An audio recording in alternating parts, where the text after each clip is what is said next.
As होती है ना बुढ़ापे की, इसमें हस्बैंड वाइफ को एक दूसरे का साथ इतना जरूरी होता है ना, जैसे दूध में मक्खन जरूरी होता है जैसे चाय में पत्ती जरूरी होती है, तो मतलब बड़ा जरूरी है ये साथ, जैसे बेड के साथ तकिया जरूरी होता है, जैसे एक जिसकी आई साइड वीक हो उसको चश्मा जरूरी होता है बस कर जब तक हम, या जैसे टीवी के साथ रिमोट जरूरी होता है मुझे लगता है कि इस तरह का वो चीज होती है बुढ़ापे में।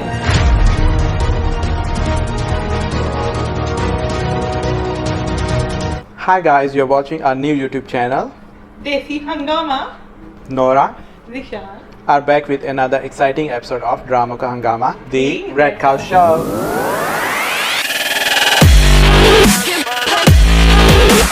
तो इन 7 ड्रामा में शामिल हैं प्रेम गली, इसके साथ हम रिव्यू करेंगे मुश्क, और फिर हम रिव्यू करेंगे कश्फ को, और थोड़ा सा हम रिव्यू करेंगे मिस नोरा की हंसी को। इसके साथ साथ जो ड्रामा हम रिव्यू करेंगे दैट विल बी जलन, और फिर होगा drama serial Sabaat, and then drama serial क्यों क्योंकि इसके बाद हम रिव्यू करेंगे घिसी पिटी मोहब्बत को, और हमारा आखिरी ड्रामा होगा दैट विल बी ज़ेबाई। तो स्टार्ट करते हैं हम अपना प्रोग्राम पहले ड्रामे प्रेम गली से। सबसे पहले हम इसके देखेंगे कि लोगों ने क्या कमेंट्स किए हैं, then we will go to Miss Nora about the review. तो जो लोगों ने कमेंट किए हैं उनमें शामिल हैं, काफ़ी लोगों ने कहा है कि फरहान सईद जो है बहुत अच्छी एक्टिंग कर रहे हैं। Do you agree with that? Okay, if you agree I have no issue. फिर एक बंदे ने कहा है कि सबा कमर की एक्टिंग, सबा कमर कहाँ से आ गई? आई मीन यस, सबा हमीद की एक्टिंग किस किस को पसंद है, लाइक करें। करें। नाम लिया मुझे वो टॉवल वाला फोटोशूट याद आ गया। Oh no. फिर किसी ने कमेंट किया है कि उफ I need more than 1 episodes per week. No no no, it's so much. एक ही ठीक है मेरा ख्याल है, 2 आएंगी तो फिर वो उसमें से हमें गलतियां नजर आना शुरू हो जाती हैं। ओके, फिर एक और बंदे ने कमेंट किया कि this is like a genuine drama जो हमारे कल्चर को दिखाता है, बाकी ड्रामे सब लिचरपन and all that. Do you agree with that? मैं नहीं करूँगा, इसमें भी कम लिचरपन नहीं है। नहीं, लिचरपन वो नहीं है, सास बहू की वो लड़ाइयाँ नहीं है, जादू टोने नहीं है, कसम हाँ, वो कसाई नहीं नहीं है। है, ये चीज़ें नहीं है। Okay, so now we will go to Miss Nora जो हमें बताएंगे कि एपिसोड कैसी रही। बड़ी मज़े की रही, मुझे बड़ी अच्छी लगी। Okay, yes, anything else? Anything special ये हो रहा है, उन दोनों की लव स्टोरी आगे बढ़ रही है, जो कि अब वो राजो नियाज में नहीं रही, अब खुल के एक दूसरे के सामने उन्होंने बोल दिया है, और दूसरे के बस एक दूसरे के सामने बोलो, मोहल्ले वालों को नहीं पता चला? नहीं, अभी तक मोहल्ले वालों को पता नहीं चला। वो मुझे लगता है चाचू को उसने बताया, तो हो सकता है चाचू से फिर अब आगे बढ़ जाए। अब वो रिश्ता ले जाने की कोई प्लानिंग हो रही है इसकी, और जो रिश्ता आया था वो बंदा क्या कह रहा था बार बार? फिर मैं पक्का समझू, फिर मैं हाँ समझू। मुझे तो लगता है इस ड्रामे को हमें यहाँ से शुरू करना चाहिए ना, फिर क्या हम हाँ समझे। तो बड़े मजे का बड़ा फनी सीन था। वही सीन कुछ ये था कि फरी का रिश्ता देखने आते हैं कुछ लोग, और ये फरहान ही हमजा अपने किसी रेफरेंस से उसको भेजता है कि तुम जाके ना फरी का रिश्ता ये बोला। तो वो लड़का तो ऐसे उतावला हुआ था बिल्कुल, उसका तो बस नहीं चलता। उसी टाइम वो ना मौलवी को साथ लेके आता है, निकाह कर वाके साथ ले जा। अभी वो तो बातें कर रही होती है सारी, फरी की अम्मी, ये जोया की नानी, और सारे बैठे होते हैं। वो बार बार हर जुमले में वो ये कहता है फिर मैं हाँ समझू, फिर मैं हाँ समझू। एंड में जोया की नानी तंग आके उसको कह देती है लड़का बड़ा तावला हो रहा है, क्या खिला के लाए हो उसको। मतलब बड़े मजे का सीन था, बड़ा वो था। फिर उसके अलावा जब वो रिश्ता से पहले जिस तरह मोहल्लेदार आके उसको चीजें देके जाते हैं कि ये दम वाला पानी है, रिश्ते से हाँ इनकार नहीं होगा। फिर कोई आके जलेबी देके जा रहा है, या मतलब something, I am not sure कि जलेबी थी या कुछ और था, लेकिन मोहल्ले में कुछ ना कुछ लोग देके जा रहे थे। पूरे मोहल्ले में पता चल गया था कि जी आज फरीबाजी का रिश्ता आना है। तो ये चीज़ बड़ी मज़े की है, और ये वाकई ऐसा ही होता है। जो मोहल्ले टाइप होती हैं कॉलोनीज वगैरह, वहाँ पर ज़रा सी चीज़ कभी बड़ा ढिंडोरा होता है, हाँ फैल जाता है। तो then there was one more thing, फरी ब्यूटी पार्लर चेंज हो गया है, बाजी ब्यूटी पार्लर में very which is very funny name. मतलब ये क्या कहने में भी सुनने में भी अजीब लगता है। मुझे तो लगता है ये बाजी का मजाक तो नहीं बना रहे, बाजी beauty parlour, what is this. मतलब फनी सा लग रहा है ये बाजी ब्यूटी पार्लर। पर मजे का था, लाइट ऑन में था सारा कुछ, हल्का हल्का, मतलब जो होता है ना वो अच्छा होता है, हजम हो जाता है जल्दी, और रोना धोना नहीं है, टिपिकल वही लड़ाई झगड़ा नहीं है, तो इसलिए अच्छा लग रहा है। That's good. अब नेक्स्ट सीन बड़े मजे की होगी, नेक्स्ट एपिसोड बड़े मजे की होगी। वो ये कि फरी की शादी दिखा रहे हैं, तो मुझे लग रहा है कि कोई एक्सीडेंट वगैरह हो जाता है दूल्हे का या कुछ इस किस्म का ना, तो वो बड़ा मजे का लग रहा है। शादी का जो उन्होंने पूरा मोहल्ला सजाया हुआ, वो जो एक माहौल बना होता है ना, सारे इन्वॉल्व होते हैं, वो बड़ा मजे का लग रहा है। देखते हैं अब आगे क्या होता है। Alright, so I think tragedy नहीं होनी चाहिए बस। So in that case I think that's all for this drama. चलेंगे अपने अगले ड्रामे की तरफ, दैट इज़ मुश्क। चलिए। मुश्क जो है उसके जो कमेंट्स हैं दैट इज़ लाइक दिस, ताई इज़ टू मच बगैरत। नॉट ओनली बगैरत, चवल कमीनी कुत्ती भी कहे। यस। फिर एक बंदे ने कहा कि दादाजी तो सिर्फ नाम के दादा हैं। लिटरली मतलब उसमें कुछ लगता ही नहीं है दादे वाला। ओके, एक किसी और ने कमेंट किया है that is your favourite, I guess that can be your favourite. Comment ये है कि can not bear Momal's fake cry and over acting. मैं जब भी ये ड्रामा देखती हूँ मैं कहती हूँ ये इस तरह क्यों रोती है, ये कितनी बुरी लगती है रोते हुए। अच्छी भली लड़की का मतलब बाजी टाइप, वो नहीं बोली बाजियाँ जो होती है वो लगती है, बोल दो खुसरा टाइप जो होता है ना, कि बड़ा उसका पक्का सा मुंह लगता है, उस पर आर्टिफिशियल जो रोना होता है वो बिल्कुल हजम नहीं होता। Acting Okay. उसकी अच्छी है लेकिन रोती हुई बिल्कुल अच्छी नहीं लगती, और रो ही रही है वो मुसलसल उसमें। ऑलराइट, तो एक और बंदे ने कमेंट किया है that is opposite to what we think. उसमें उन्होंने कहा है कि काफ़ी अरसे बाद घिसी पिटी और रवायती जुमलों से हटकर खूबसूरत जुमलों का इंतखाब किया गया है। Oh my God. Oh my God. मतलब खूबसूरत जुमलों पे बात खत्म नहीं होती है, तो जुमलों की पूरी कहानी है। मतलब हर बंदा जितने भी करेक्टर है उसमें जब तक वो 10-12 एक दर्जन 2-2 दर्जन भारी भारी जुमले ना बोले तब तक उनका सीन ही कंप्लीट नहीं होता। चाहे वो काम करने वाली हो, चाहे वो छोटा बच्चा हो, चाहे वो ताई हो, चाहे वो ताई की बेटी हो, चाहे वो दीवार पर लांग के आने वाला आशिक हो, चाहे वो जेल में 2 बाबे हो विगो वाले, मतलब यार हर एक। तो इसी वजह से हमने इस ड्रामे को आज से नाम दिया है ज़ेबाइश ज़ेबाइश पार्ट 2। बिल्कुल ज़ेबाइश पार्ट 2, जिस तरह बिल्कुल सही। हम शायद आप लोग भी एग्री करें इस चीज़ से। जी, तो अब हम मिस नोरा से पूछेंगे कि इन्हें ज़ेबाइश पार्ट 2 की एपिसोड कैसी लगी। बहुत फनी, बहुत मजेदार। मतलब हम लोग इतना हंसे ना, एक जुमलों में इतना हंसे हैं ना, फिर रिपीट करके भी हमने शायद 1-2 जुमले बड़े एंजॉय किए हैं। भारी डायलॉग हंस के हम लोग लोट-पोट हो गए, बड़े मजे के। मतलब इतने फनी उसके डायलॉग है कि वो लगता ही नहीं है कि सीरियस मतलब ड्रामा, मुझे लगता है सीरियस कॉमेडी है ये कुछ सीरियस कॉमेडी। ज़ेबाइश भी ऐसी सीरियस कॉमेडी सिचुएशन में वो कॉमेडी जो जुमले है ना, हर जुमले में जो है ना एक स्टोरी कवर करने की कोशिश की है। हाँ, तो वो बड़े मजे के हैं। लेकिन ये कि ओवरऑल ड्रामा अच्छा चल रहा है, स्टोरी अच्छी जा रही है। और ये जो मतलब ताई की वही चवलियां बगैरतियां, और जिस चलाकी से मतलब ये कि सबको नजर आ रहा है दादा किस तरह का दादा है, कहाँ उसने उम्र गुजारी है, कहाँ उसने अपने बाल सफेद किए, कहाँ उसने अपना पेट बड़ा किया है, कहाँ उसने अपना पेट बड़ा किया, कि उसको अक्ल ही नहीं है कि भाई उसकी बहू तो साफ नजर आता है छलीतर औरत, चलाक औरत, शातिर औरत है, और उसको पता ही नहीं जा रहा कि भाई मेरी बेटी पोती जिसपे पहली किस्त में तो जब वो आई थी तो बड़ा सदके वाली था कि मैं सारा कुछ इसका है, मैं बड़ा तुम्हारा कर दूं। अब कैसे उसने उसकी अपनी बहू की बात पे यकीन कर लिया, मतलब साफ नजर आ रहा है कि वो इन्वॉल्व ही नहीं है। उसके बाद इतना शदीद रिएक्शन कि उसकी शक्ल नहीं देख रहा, उसकी बात नहीं सुन रहा, वो खाना लेके आ रही है, सॉरी कर रही है। और इस ड्रामे में सॉरी टू से मोहम्मद शेख को सिवाय गंदी शक्लें बनाने के और रोने के और कोई अच्छा इसने एक्टिंग नहीं की है। मतलब इतनी बुरी लग रही है रोते हुए, हमें हर दूसरे सीन में रो रही है, हर छोटी बच्चियों की तरह, जैसे जितनी एज की रोशनी है ना, मुझे लगता है सेम एज का इसको दिखाया गया। कितनी बच्चियां रोती है जरा सी बात पे, ठीक है।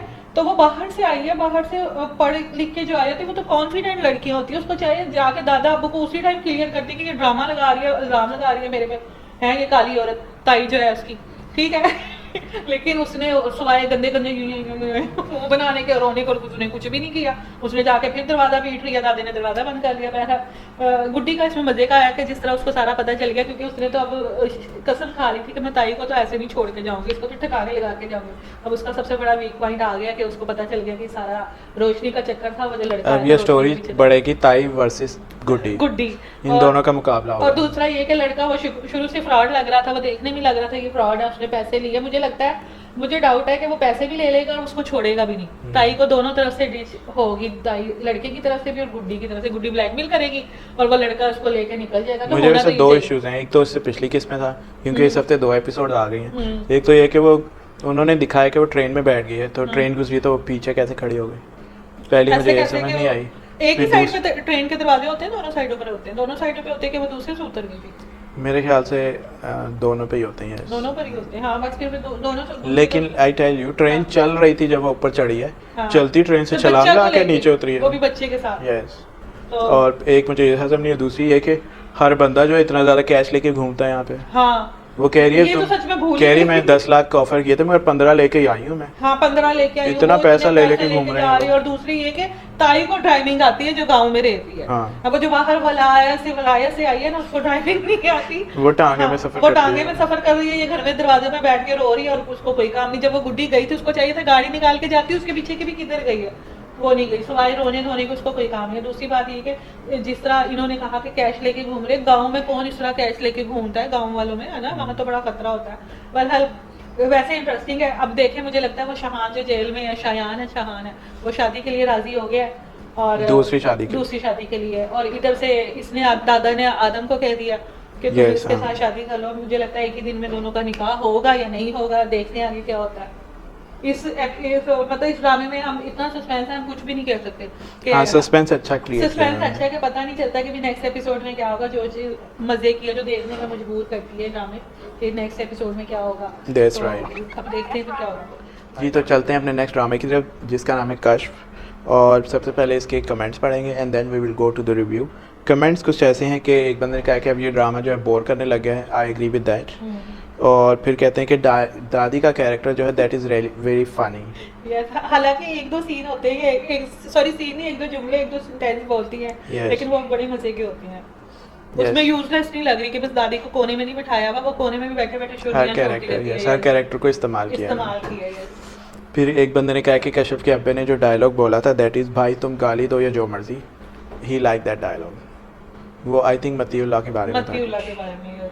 मतीउल्लाह ने उसे कुछ ऐसा कहा था, उसने कहा तुम दे दो गाली मगर काम मैं वही करूँगा जो मुझे करना है, समथिंग लाइक दैट। फिर किसी ने कहा कि ये हनीमून ज़्यादा लंबा नहीं हो गया। और एक कमेंट मेरा अपना है कि वजदान जो है ना वो क्यों इतना चेंज हो गया। I don't understand this man.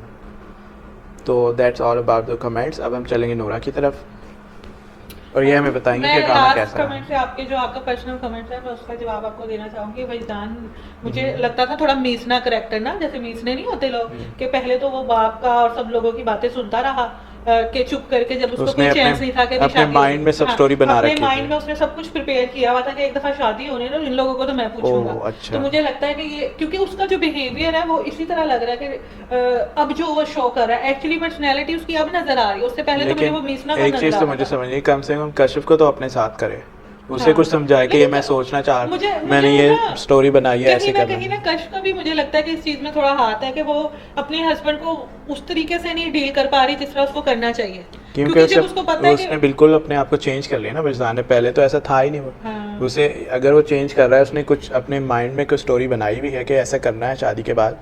Kashyap को तो बताया कि भाई ऐसे ऐसे करना है, तुम मेरा साथ दो। उसने कश को कहा था कि शादी के बाद मैं कहती थी ना कि मुझे यहाँ से ले जाओ, मैं ये सब नहीं करना चाहती, तो उसने कहा था कि शादी एक दफा होने दो, मैं तुम्हें इन सब चीजों से दूर रह जाऊंगा। तो इट्स मीन कि वो अपनी बात पे स्टिक है, लेकिन कश्यप पीछे हट गई। लेकिन ये बड़ी पुरानी बात है, बीच में बड़े और इवेंट्स भी हो गए थे, तो मेरे ख्याल से वजदान वहीं रुक गया था और कश्यप आगे निकल गई थी। अगर कश को जिस तरह एक मजहबी खातून दिखाया गया है तो उसको तो फर्स्ट प्रायोरिटी उसका हस्बैंड होना चाहिए कि अगर उसका हस्बैंड उसको मना कर रहा है कि तुम ये सब चीज़ों में मत पड़ो, तुम मतलब जाहिर है अगर वो ख्वाब देखेगी तो लोग उसके पास आएंगे, वो कारोबार जो चल रहा है वो चलेगा। फिर वो जहाँ भी जाती है उसकी प्राइवेसी नहीं होती है, और फिर वो अपने हस्बैंड को टाइम नहीं दे पाती जो कि उसका एक राइट बनता है। और जब वो सोती है तो वो ख्वाब देखती है, उठती है तो वो परेशान हो जाती है कि मैं इस ख्वाबों को, और जब तक वो किसी को बता ना दे उसको सुकून नहीं मिलता। ये मुझे तो बहुत इसकी गंदी आदत लगती है कि जब उसको पता भी है कि ये सारा कुछ हो रहा है, जब उसने शादी कर ली, रिचमंड की शादी उसके लिए एक मजाक है कि शादी के बाद भी वो सिर्फ अपना और अपने बहन भाइयों का या बाप का सोच रही है, अपने हस्बैंड का नहीं सोच रही। नहीं, जिसने उसके पीछे इतनी कुर्बानी दी, अपना घर उसको दे दिया, बेरोजगार हो गया, सारा कुछ उसने अपना तबाह कर दिया इसके पीछे, तो उसको चाहिए कि अब उसका साथ दे। अगर वो पसंद नहीं करता तो अच्छे तरीके से मेरा ये मानना है कि कश्यप जो है ना,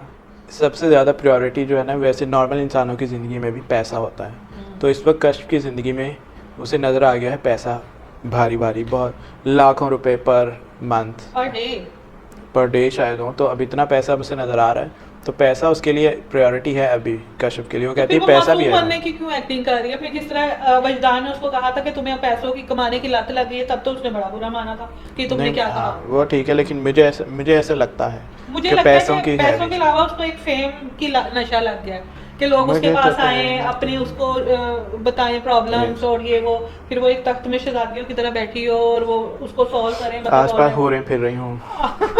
हाँ बिल्कुल, मतलब उसको शायद इस चीज़ की आदत हो गई अब। ओके तो सो बाकी ये है कि ड्रामा इस लिहाज से अब मज़े का हो गया, शुक्र है हनीमून पीरियड ख़त्म हो गया। अब ये जिस तरह मतीउल्लाह से उसकी जोया की शादी का हो रहा है, हाँ फिर वो से मुझे कुफो का हो अच्छी रहा लगी, है, ये अब इंटरेस्टिंग। मज़े का हो रहा है क्योंकि कि जोया जब एग्री हो गई उससे शादी हम्म, के लिए, लेकिन असल में एग्री नहीं है, सिर्फ सबके सामने। हाँ और मतीउल्लाह कह रहे हैं हाँ मैं तो शादी कर ही लूंगा, फिर तो वो जाहिर है वो डर जितना गए। 2 नंबर बंदा दिखाया उसकी तो नीयत फिसलनी है, उसको देख के जवान खूबसूरत लड़की को, तो वो तो चाहेगा कि इससे मेरी यस, तो शादी हो ये जाए। एक तो इंटरेस्टिंग चीज़ डाली है उन्होंने। ये मज़े की है। और दूसरा ये कि अब जिस तरह तरीके से अभी तक कोई स्पेशल काम नहीं आया कश को, तो मुझे लगता है इनका कारोबार जो रोस्ट में जाएगा मे बी। शायद। और हाँ, एक चीज़ जो मुझे बहुत बुरी लगी है और वाकई मतलब मुझे लगा कि ये चीज़ नहीं होनी चाहिए, वो ये कि उसके वजदान की माँ के साथ बहुत ज्यादती हो रही है। हाँ यस। उसके साथ वो कम से कम इतना उसको ना डिग्रेड करते, एक उसका हस्बैंड फौत हो गया, दूसरा घर भी चला गया, तीसरा हर बात में उसकी बेइज्जती करते हैं कश के घर वाले, हर चीज़ में उसकी बेइज्जती करते उसका हैं। अपना बेटा करता है। और उसका अपना और फिर किसी चीज़ में शामिल ही नहीं करते, तो ये चीज़ मतलब ठीक नहीं है, ये अच्छी नहीं लगी मुझे, ऐसा नहीं होना चाहिए। Okay so that's all about this drama. हाँ चलेंगे अपने अगले ड्रामे जलन की तरफ, जिसके कमेंट्स कुछ ऐसे हैं कि एक बंदे ने कहा कि Nisha's mother acting is very bad, no face expressions. Do you agree with that? Yes. फिर एक और बंदे ने यही कहा कि मीनू की मदर की जो एक्टिंग है ना, दैट इज़ नॉट रियलिस्टिक। मुझे लगता है कि ना वो इस रोल के लिए बिल्कुल भी सूटेबल थी ही नहीं। उसकी एक अलग स्टाइल है, हालांकि वर्सटाइल है, हालांकि अच्छी एक्ट्रेस है, वो एक्ट्रेस है, अच्छी एक्ट्रेस है, मुझे खुद पर्सनली पसंद है, मतलब जिस इस एज में भी अपने आप को इतना ग्रूम उसने रखा हुआ है, इतनी फिट Yes. है, तो लेकिन इस रोल के लिए मुझे नहीं लगता कि वो सूटेबल थी। इस रोल में कोई शार्प, कोई इस तरह की लेडी चाहिए थी जो थोड़ी एग्रेसिव होती, थोड़ी कंट्रोलिंग होती। आई थिंक शायद डायरेक्टर या राइटर को ये लगा कि हम मासूम सी माँ दिखाना चाहते हैं। या शायद उनका पॉइंट ऑफ व्यू ये है कि मासूम वालिदैन के बच्चे इस तरह के निकलते हैं, यस, जो लोग सीधे साधे होते हैं, माँ बाप कुछ उनके गंदे बच्चे निकल गंदी आते औलादें निकल आती हैं उनकी। हैं। यस। फिर एक बंदे ने कहा कि I hope now Meenu's character will be a strong woman. हाँ क्या अगर- है ऐसा? हाँ, अगर इस तरह हो जाए कि मीनू मतलब स्ट्रांग हो जाए, एक यू टर्न ले अपनी लाइफ का, तो मुझे लगता है कि ये कहानी बड़े मजे की और इंटरेस्टिंग और मतलब अगेन इंटरेस्टिंग ही कहूँगी और मज़ेदार हो जाएगी कि अगर मीनू मतलब स्टैंड लेती है, जिस तरह अभी तक उसको रोते धोते और बस मजलूमियत दिखाई है, मुझे लगता है अगर वो थोड़ा सा स्ट्रांग होकर एक स्टेप लग रहा है क्योंकि जैसे वो अपना बच्चा लेके वहाँ पहुँच गई थी उसे दिखाने के लिए, हाँ तो लगता है कि वो सबकी बात माने बगैर कहेगी कि फैसला अब मैं भी खुद करूँगी खुद अपना। करूंगी, या एटलीस्ट रोए धोए ना और उस बंदे के लिए बिल्कुल ना रहे, बल्कि एक हिम्मत औरत के तौर पे सामने आए। यस। फिर और- मिस अनीता में भी शी इज़ फ्रॉम इंडिया, उन्होंने कहा है कि नेगेटिव कैरेक्टर्स जो है ना जिसने प्ले किए वो बड़े अच्छे किए हैं। हाँ that is true, I totally agree with that lady. मतलब वाकई ऐसा है, अगर असफन है ना, असफन ने जो नेगेटिव किया, हालांकि असफन के तो आपके डेले कई जगह कई सीन में ऐसा लग रहा था जैसे डेले खुदक के हमारी स्क्रीन से बाहर ही गिर जाएगी तो एक बैंडो की तरह उसने आप अपनी इतनी आंखें बड़े दिखाई टीवी थी। पे ना देखा तो करें। मतलब ये कि लेकिन उसने रोल बहुत अच्छा प्ले किया है, बहुत अच्छा, मतलब नेचुरली लग रहा है। Yes. असफी ने नेगेटिव एक तरीके से वो भी नेगेटिव रोल प्ले कर और रहे फिर हैं। ये ड्रामा चला भी एक और नेगेटिव कैरेक्टर मिनाल खान की वजह मिनाल से। खान की वजह से नो डाउट कि मतलब बड़ी अच्छी उन्होंने एक्टिंग की है, लेकिन अब जो उसकी बाजी की एंट्री हुई है वो बड़ी जबरदस्त थी। इसी लेकिन बारे में बाजी की किसी थोड़ी एक सी- बंदे ने कमेंट किया कि Nadia Hussain acting is getting better day by day. हाँ वाकई सच है। ओके, और फिर मैं एक और कमेंट आखिरी पढ़ लेता हूँ, then we will go to your review. वो कमेंट ये है कि इस ड्रामे में जो कॉन्सेप्ट दिखाया है 3 तलाक़ों वाला, कि इकट्ठे खड़े खड़े दे दी 3 तलाक़ें, ये इस्लाम में ऐसा कॉन्सेप्ट नहीं है। मैं इससे इतना एग्री नहीं करूँगा, उसकी वजह एक मैं बताता हूँ, लेकिन उसके अलावा पहले मैं कुछ और कहना चाहूँगा कि जो इस्लामी पॉइंट ऑफ व्यू से ये कह रहे हैं ना ड्रामे में, दैट इज़ के बहन से शादी नहीं, अफेयर भी नहीं होना चाहिए, इन्होंने वो गलत बहुत बड़ी चीज़ दिखाई है। बाकी जहाँ तक तलाक़ का ताल्लुक है, तो वो तो ये है कि जब इतने ज़्यादा लोग हों और तलाक़ आपने दे दी है तो वो फिर कन्फर्म ही होती है। और इन माई व्यू मैं ये कहना चाहूँगी कि हम लोग, मैं इस चीज़ में नहीं चाहूँगी कि इस्लामी इतनी गहराइयों में Yes. इतनी बारीकियों में, क्योंकि कई जगह जो कई मौलवी हजरात जो होते हैं या कोई अलामा होते हैं वो थोड़ी डिफरेंट होते हैं। कई दफ़ा हमें हाँ, सही नहीं पता हाँ, तो हम सही- गलत कह देते हैं, इसलिए हम तो- इस्लामी चीज़ों में नहीं उस पढ़ना चीज़ चाहते। का मैं इतनी गहराई में नहीं चाहूँगी, लेकिन बात ये है कि अगर वो रिटर्न भी दे देता तो डिवोर्स हो जाती है। और कहते हैं कि जहाँ तक मैंने सुना है, अगर मर्द इरादा कर ले दिल से Yeah. अब वो अपनी वाइफ के साथ ना रहना चाहे, उसको डिवोर्स ही देना चाहे तो भी एक डिवोर्स हो जाती है। Yes. क्योंकि ये दिल के मामला होते हैं और नीयत के मामला होते हैं। Yes. कि जो बंदा नियत कर ले और दिल से कहे कि भाई मैंने इसके साथ नहीं रहना, बीवी हो या शोहर हो, तो वो फिर एक्सेप्टेबल होती है। That's right. जहाँ तक मुझे पता है। बाकी ये है कि बाकी जिन्होंने नेगेटिव रोल प्ले किए हैं वो बहुत ही मज़ेदार, बहुत ही शानदार, बहुत ही स्ट्रॉन्ग है कि मतलब हमें इतनी, अगर हमें निशा से इतनी हेट फील हो रही है वो इसीलिए कि वो बहुत अच्छा प्ले कर रही है अपनी रोल को। असफंदियात वो भी बहुत अच्छा कर रहे हैं, लेकिन कहीं कहीं थोड़ी सी उनकी ओवर एक्टिंग हो जाती है, जिस तरह वो आंखें बाहर निकाल के, और ये बड़ा फनी से लग रहे थे उस टाइम जब उनकी बाजी ने गेंद थप्पड़ मारा था। मुझे ना थोड़े तालिबान फीलिंग आती है शक्ल देख के। छोटे पठान टाइप है ना, थोड़ा वो भी लगते हैं। और दूसरा ये कि वही और दूसरी तरफ वो असफी वो अपनी वाइफ को एज यूजुअल बिल्कुल लिफ्ट नहीं करा रहा है, इवन इनकी फ़ोन पे भी बात नहीं कर रहा, तो ये चीज़ बड़ी मतलब गलत दिखाई है असफी की। और माँ बाप का जिस तरह लोगों ने कहा कि उसकी माँ का मतलब एक्टिंग सही नहीं कर रही, शायद ये बोला था, लेकिन मैं ये कहूँगी एक्ट्रेस तो वो बहुत अच्छी है, बहुत सीनियर है, लेकिन इस कैरेक्टर में फिट नहीं हो रही। ये उससे वो बड़ी सुलझी भी धीमी सी है, ये जरा लाउड था, इसके लिए कोई हिटलर टाइप।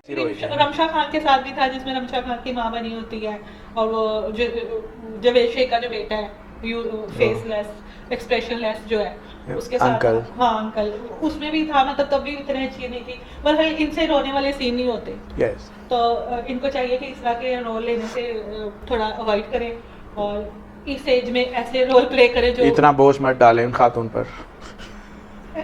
लेकिन अब देखते हैं आगे क्या होता है। आगे मुझे लगता है इंटरेस्टिंग हो जाएगा। मुझे लगता है कि निशा के साथ अब आगे बहुत बुरा होने वाला है। मुझे भी लग रहा है उसका बुरा शुरू हो चुका है। उसका कहते हैं ना मकाफाते अमल शुरू हो चुका है। This is beginning of the end. Yes. So we are very excited to watch next episode. Okay, so that's all about this. Okay. चलेंगे अपने अगले ड्रामे सबात की तरफ जिसको हमने देखा, और सबसे पहले हम देखेंगे कि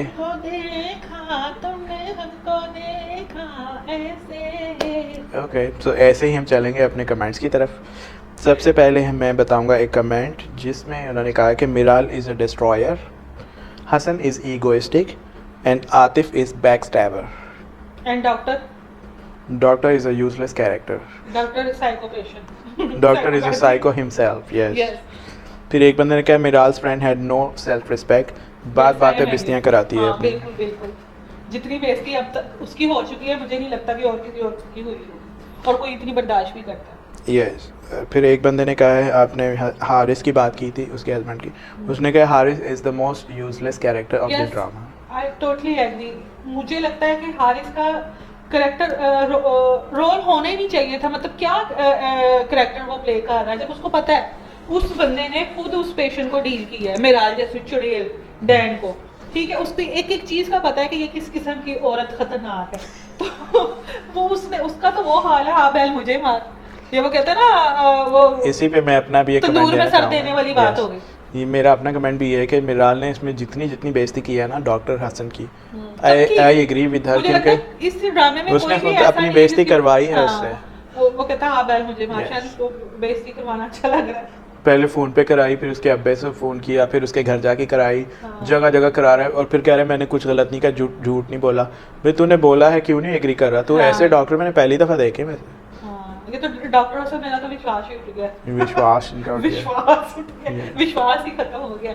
और मुझे सबसे अजीब जो बड़े मजे का सीन लगा था, अजीब नहीं कहूँगी, बड़े मजे का, वो बुर्का पहन के बाया पहन के जाती है, दैट इज वेरी फनी। मतलब मिराल से इस किस्म की एक्टिंग की ड्रामे में जितनी वो हाई फाई क्लास कॉन्शियस लड़की दिखाई है ना, कि वो मतलब इस तरह की एक्टिंग तो एक मिडिल क्लास वाली लड़कियां करती है कि अपना गेटअप चेंज करके जाना, जासूसी करनी है, वो मियाँ की जासूसियाँ। मतलब इससे साबित होता है कि चाहे लड़की अपर क्लास की हो, चाहे मिडिल क्लास की हो, चाहे लोअर मिडिल की हो, लेकिन उसके अंदर का जो चीपनेस है वो खत्म नहीं होती है। मियाँ की जासूसियाँ तो उन पे फर्ज है आई थिंक, तो वो बड़ा मजे का लगा था।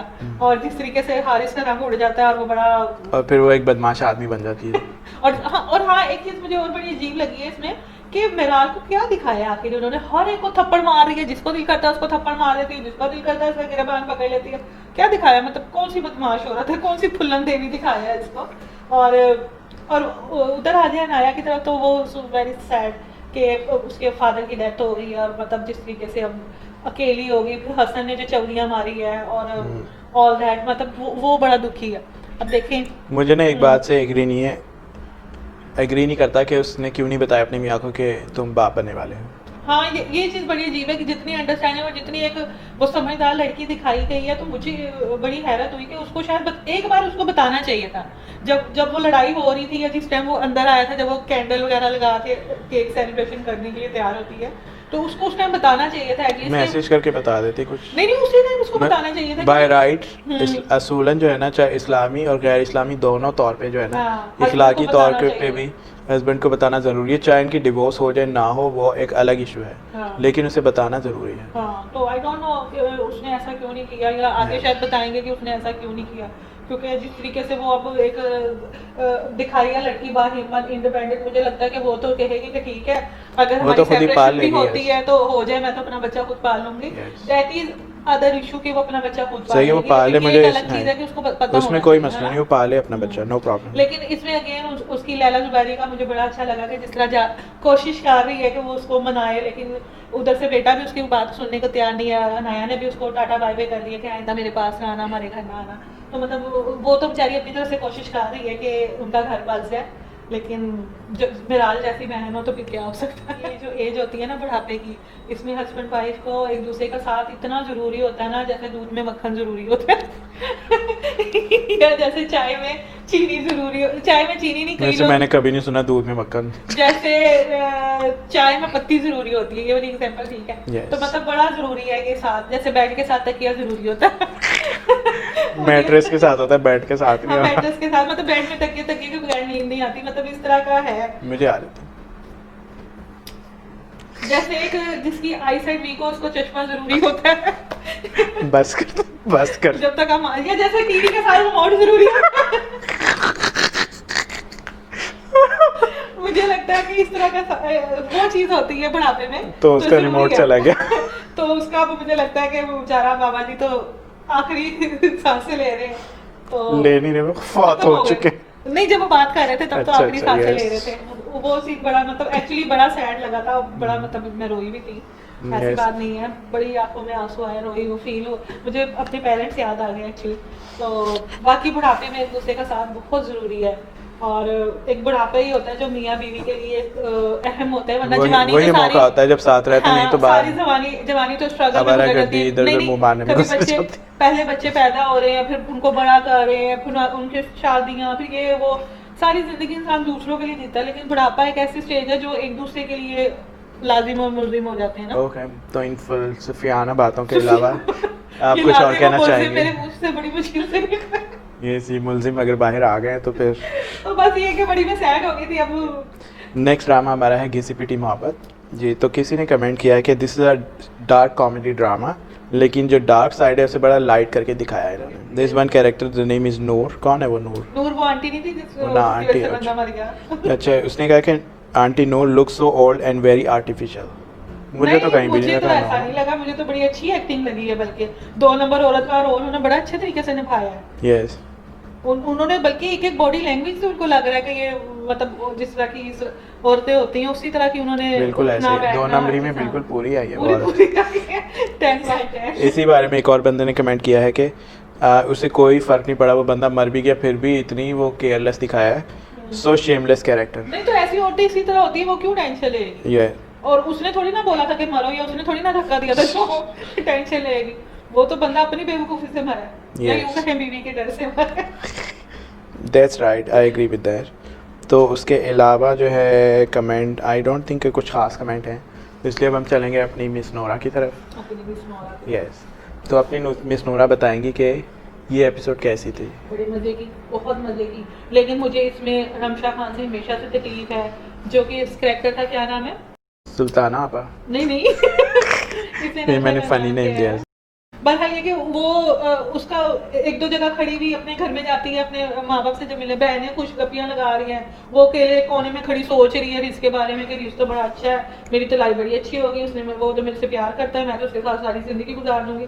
मतलब ये बड़ा एक आर्टिफिशियल और चवली सी लगी ना मुझे, कि मुझे नहीं, मुझे ठीक लगा वो। नहीं मुझे नहीं ठीक लगा। और दूसरा ये कि फिर जिस तरह जेवर चोरी होते तब भी वो अपने बंदे पे शक नहीं करती है, वो अपनी सास पे शक करती है। हाँ ठीक है, बड़े बिल्कुल मजे ठीक का है। था। yes. जिस तरह फिर वो जो अपनी सास उसे निकालती है किचन से जो सांस निकालती है वो जब जाती है किचन से, वो अगेन बड़े मजे के वो उसका मैंने पहली दफा कोई फनी सीन देखा है वैसे। हाँ, ये मैं बता और उसके चेहरे पे उस टाइम हंसी थी। Yes. ये भी बड़ा कभी कभी देखने को नहीं मिलता है। और once in a blue moon. Yes, और फिर दूसरा वो कि जो उनके ससुर जी हैं शहूद अलवी, वो खुल के सामने आ गए, उसकी ठरक बहुत हद से उसकी ज्यादा ठरक खुल के सामने आ गई, जो कि हम शुरू से हर एक सोच रहा होगा कि इतने हाई क्लास वाले मामूली सी शक्ल दिखाई है इसमें सबा हमीद की बेटी जो है, तो उसके लिए इतना अच्छा रिश्ता कैसे आ गया। तो वो अब समझ में आ गई, वो लड़का पहले से 2 तलाकें हो चुकी है और जहनी तवाज़ुन ठीक नहीं है उस लड़के का, तो उसके साथ शादी कर रहे हैं। इस केस में मुझे 2 सीन्स में मसला था। एक सीन में मसला था और एक डायलॉग से। एक सीन में मसला ये था कि उसके बेटे को पागल सा दिखाते हैं, शीशे में करके यूं कर रहा होता है। सही है, उसकी माँ आवाज़ आती बिल्कुल ठीक हो गया, कहता है ओके मैं आ रहा हूँ। What is this. वो जिस भी स्टेट में था एकदम ठीक हो गया, बस माँ ने आवाज़ दी, तो मुझे ये समझ नहीं आया पहली बात। दूसरी, मुझे ना वो शहूद अलवी का वो डायलॉग पसंद नहीं आया। कौन सा? कि कोई बात नहीं, तलाक दोबारा हो जाएगी, और वो आजकल तो बड़ी उम्र के भी फंस जाते हैं, और ऐसी जो अपनी बीवी से बात नहीं करता है वो। और उसकी बीवी भी बड़े आराम से सुन रही होती है, वो जिस तरह उसकी अपनी बहू की भाभी होती है ना, रमशा खान का मुझे नाम नहीं याद आ रहा इसमें क्या नाम है, तो उसके बारे में जिस तरह पूछता है, और वो चीज़ बड़ा मतलब अजीब लग रही है। सामिया, हाँ, सामिया के बारे में भी उसकी वाइफ कोई रिस्पॉन्स नहीं देती कि भाई तुम क्यों पूछ रहे हो उसके बारे में। yes. तो ये थोड़ा सा लगा कि ये थोड़े 2 नंबर टाइप फैमिली है पूरी की पूरी करप्ट, या हो सकता है वो कैरेक्टर लेस और बीवी को पता हो सिर्फ अमीर होने की वजह से उसके साथ हो। यस, वैसे अमीर 2 नंबर औरत लगती भी है वो। हाँ, वैसे ये कि बड़े मजे का था ओवरऑल, सारे डायलॉग, छोटे छोटे लड़ाइयाँ, ये चीज़ें बड़ी मजे की थी। ओके, और इसके अलावा आपको क्या अच्छा लगा इस किस में? वो जब उसका जेवर चोरी होता है, वो जिस तरह लड़की कहती है सबा मीर, कहती मुझे तो उसका ना सांप की आंखों वाली पे शुरू से नहीं मुझे पसंद, मैं तो उसके ऊपर पर्चा करवाऊंगी। मुझे ये चीज़ बड़े मजे की लगी, भाई जेवर उसके पेरेंट्स ने दिया, तुम पर्चा करवा के क्या कहोगे, मतलब ये चीज़ बड़े मजे की लगी। जब किचन में जाकर लड़ाइयाँ करती है, चलो निकलो मेरे किचन से, ये वो, और फिर कहती नहीं मैं तो चाय नहीं पीती, वो निकल के जाती है तो साथ ही पीछे चाय डाल के पी लेती, वो बड़े मजे का सीन था। Okay, so I think that's all about this episode of Ghisi Piti Mohabbat. चलेंगे अपने last drama of this week की तरफ, that is our favourite Zebaish. तो ज़ेबाइश की ये किस जो है वो हमने देखी, and it was really really really interesting and may be funny, I guess. Funny as usual, लेकिन इंटरेस्टिंग जो थी फनी नहीं कहेंगे, नॉनसेंसनेस इसमें से ख़त्म नहीं हुई। हाँ, स्पेशली नदीम का जो कैरेक्टर है ना, वो बिल्कुल फजूल है इस ड्रामे में। एनीवेज, तो लोग जो कमेंट करें वो ये कह रहे हैं कि मैंने ये ड्रामा जो है ना सिर्फ नौशी के डायलॉग्स की वजह से देखा है।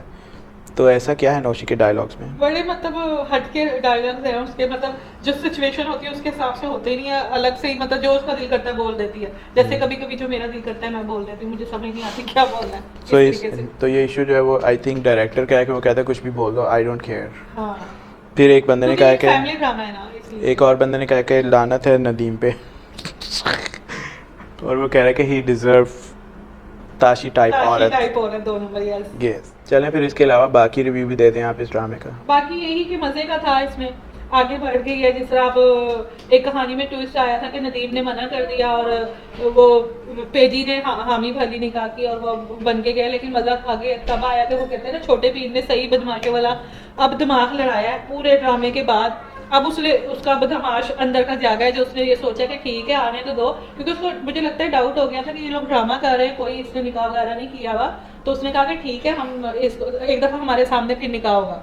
तो वो सीन बड़ा मुझे अच्छा लगा। और निकाह उन्होंने कर भी दिया था। और सबसे बुरा मुझे ये लगा जब वो नौशी तैयार होकर आती है, इतनी गंदी तैयार होती है, आपने देखा है जब वो दुल्हन बन के सामने बाहर आती है, मतलब ऐसे जैसे पेंडू हो दुल्हन। मुझे ठीक लगी, उसकी वजह है कि वो जो गांव में जितनी भी सहूलतें मौजूद थी उस हिसाब से तैयार हुई थी। वो मॉडल स्कूल में चुकी थी, उसको चाहिए था कि खुद से वो कहती कि मेरी नकली शादी है और मैं अपने हिसाब से शॉपिंग करूंगी। तैयार होने की बात कर रही हूँ। हाँ, वो यही शॉपिंग करके तैयार होना था। और दूसरा ये कि इसमें मुझे शहाना सुल्तान ने फिर अपना अजमत दिखाई, अपने मियाँ की कुर्बानी दे दी। अपने मियाँ की कुर्बानी, बेटे की ने तो कुर्बानी को कबूल नहीं किया। उसने कहा कि ठीक है पेजी एक है बली का बकरा, और मुझे लगता है कि अब जिस तरह इन्होंने निकाह हो जाएगा तो आगे पेजी उसको डिवोर्स नहीं करेगा, क्योंकि वो तो थोड़ा सा ठरकी अंदर से दिखाया गया था। उसको तो और क्या चाहिए बुढ़ापे में, एक सुपर मॉडल उसके साथ रहेगा, एक सुपर रिच वुमन उसको मिल गई। तो मतलब ये कि मुझे लगता है कि अब देखो आगे क्या होगा। आगे अच्छा, एक मुझे समझ नहीं आई, पिछली किस में नदीम कह रहा था कि मैं अपनी माँ की वजह से इससे मैं भी शादी करूंगा, तो व्हाट हैपेंड में कुछ और दिखाया था, तो ड्रामे में वो आया नहीं, मुझे नहीं लगा। उसने मना कर दिया। हाँ, उसने कहा कि मैं नहीं करनी। नौशी ने मना कर दिया। अच्छा नदीम मना कर दिया। ने उसने अभी तक माँ को नहीं बताया मैं शादीशुदा माँ हूँ। को बता दिया, शादी कर लिया मैंने, और लेकिन ये नहीं बताया कि वही मेरी चुड़ैल जो सुतेली माँ है, तस्वीर उसकी तक बेटी। नहीं दिखाई उसने। नहीं ना माँ ने कहा ही नहीं कि मुझे तस्वीर माँ दिखा ने भी दो। कोई इंटरेस्ट क्यों नहीं अल्लाह किया, तौबा कितनी फजूल औरत है उसको ये। पता चला कि शादी करी, उसने सोचा चल दूर फिटे हूँ मगरो लाता मैं ऐसे दफा मार। अब इसके अलावा कुछ कहना चाहेंगे इस ड्रामे में? इसके अलावा बस मुझे अब ये है कि अगर पेजी इसको डिवोर्स नहीं देता तो फिर तो मजे का है, और अगर उसको डिवोर्स कर देता तो फिर अगेन नोशी के साथ बहुत बुरा होगा। मतलब Yes. इतना बुरा भी मत दिखाए उसके साथ। Okay. अंदर से तो वो इनोसेंट है, चाहे वो उल्टे सीधी बातें करती है, हरकतें करती है, एक्टिंग सही नहीं करती, लेकिन अच्छी लड़की दिखाया था अंदर से उसको। Okay so anything else you want to say? No nothing. चलें इसके साथ हमारी आज की किस्त ख़त्म होती है और चले आएंगे हम अगले वीक दोबारा से, तब तक के लिए बाय बाय।